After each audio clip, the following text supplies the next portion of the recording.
Dr. Doreen Granpeesheh is the Dr. Doreen is an expert in autism. Doreen Granpeesheh. Dr. Granpeesheh. Dr. Doreen Granpeesheh. Dr. Doreen Granpeesheh is a visionary in the field of autism. Now you can ask her questions on Ask Dr. Doreen.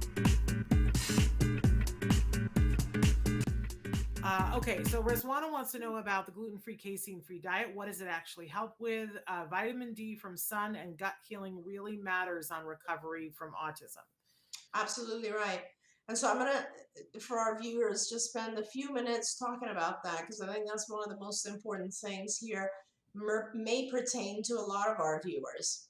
So the concept with gluten and casein, and then there's also others, things like corn and soy and so on, was that back in, again, I think it would have been the 80s, there was a lot of research done, and it actually, believe it or not, started in the field of autism, because a lot of people were trying to figure out why children on the spectrum of autism were having so much gastrointestinal distress. There were so many young children who were having like bouts of diarrhea and constipation, and it was just, it was too common to have some sort of gastrointestinal issue and autism.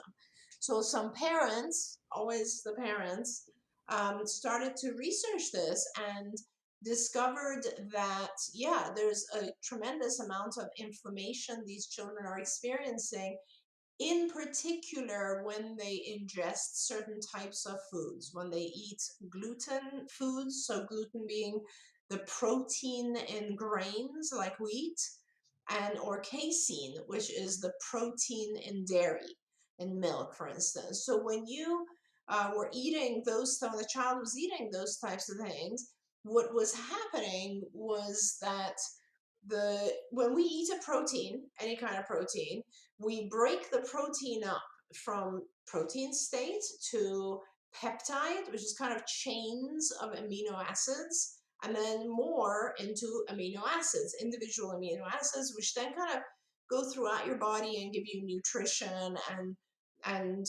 you know, go to your, help your brain functioning and your hormones, and all of your body depends on the on receiving that nutrition. With these two particular types of proteins, the children were not able to digest them completely.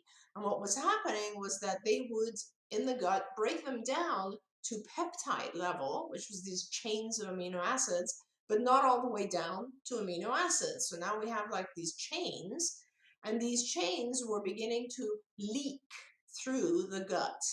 There's a barrier between the gut and the bloodstream.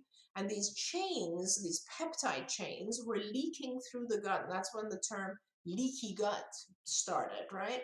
Now, what made it worse was that these peptide chains, when they leaked through the gut and into the bloodstream and circulated and reached the brain, they mimicked and they resembled endorphins, like that we produce ourselves. And so they made the child feel kind of loopy and a little bit out of it, kind of like, you know, endorphins, when you feel sort of giddy or happy or, you know, a little high, or those types of things. And that was the feeling that eating these foods directly produced, right? And hopefully that kind of made sense there. And so parents started removing those particular things from their children's diets and saw, oh my God, the child is completely awake. And the inflammation in the gut is gone. So now they're no longer getting like diarrhea and constipation and so on, but and their mind is awake, and now they can learn faster. And so this became a very common diet. And after a while, it became very common knowledge that, you know, 80% of children with autism had some sort of reaction at that time to gluten or casein. That has increased now. As I said, it's not just children on the spectrum, it's many, many, many of us. Some of our viewers might feel like it applies to them, what I'm saying. And it went beyond gluten and casein, and it became also soy and corn. And nowadays, of course, people have reactions to all sorts of stuff because so much of our food is actually not real food, and it is genetically modified food. And so that's a whole different reason that we have inflammation and all these issues. So yeah, I do recommend that you see a doctor, get a blood test and a stool test, and be able to see if your child is struggling from inflammation, and what particular items in their diet are causing that. And I just want to put my 2 cents in. Those of you who watch the show know that my son was diagnosed at the age of 2.5, and he's now 18.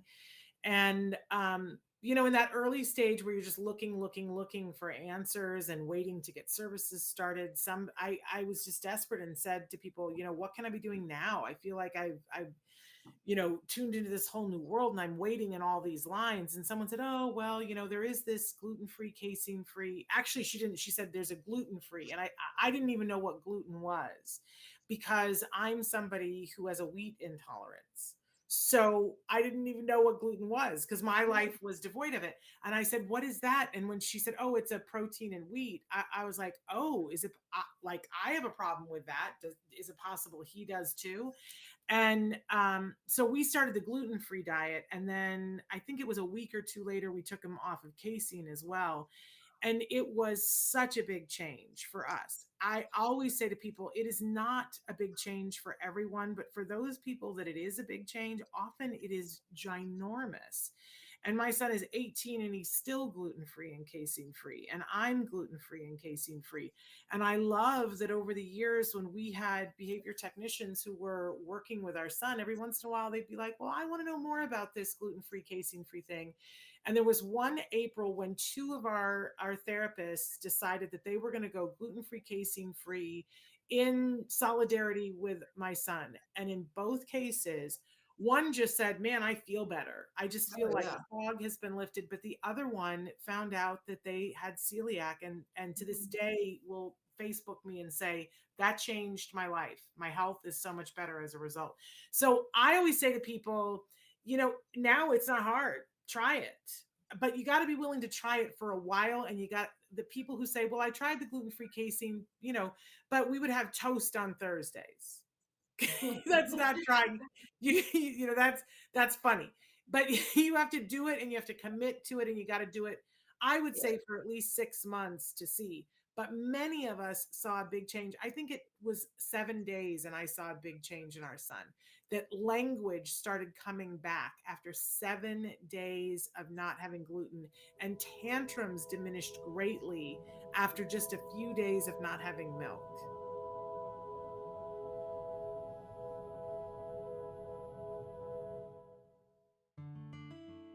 Thanks for watching Autism Live. If you found anything helpful in this video, please give us a like. In fact, make sure that you smash that subscribe button on YouTube and give us a like on Facebook. You can also follow us on Twitter and Instagram for important updates.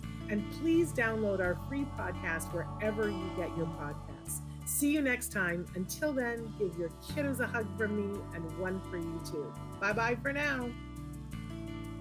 To subscribe, click here. And if you'd like to check out some more of our videos, click here.